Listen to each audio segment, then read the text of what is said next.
When it comes to home fire protection, the conversation usually starts with one question: how do I stop a fire without flooding my house? And that's where traditional sprinklers and water mist systems differ.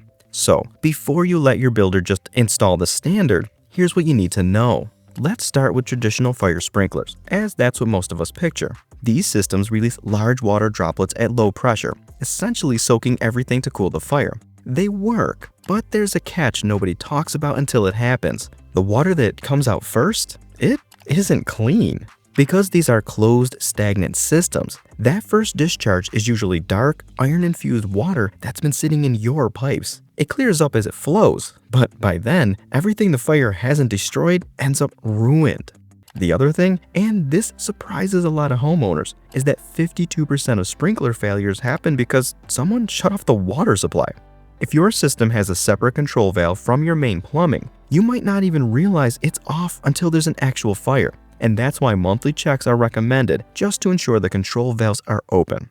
Then there's the actual footprint.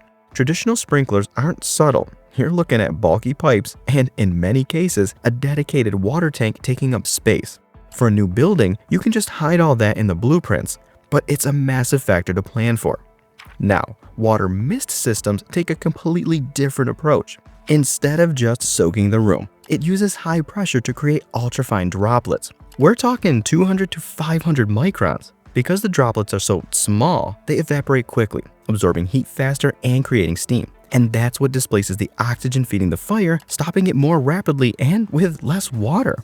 Something you need to know is that mist systems aren't maintenance-free. The nozzle types, placement, and ventilation controls have to be perfect. Even small mineral deposits can mess up the atomization, which defeats the whole purpose. You'll need technicians who actually understand high-pressure systems, not just a standard plumber. Filtration checks are also important, as particulates in your water supply can clog these tiny little nozzle openings over time.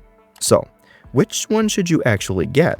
Honestly, there's no perfect system. Mist uses less water and suppresses fire faster, but it demands more precise installation and ongoing maintenance. And with sprinklers, you'll deal with more water damage if they ever go off, but they are more forgiving with maintenance.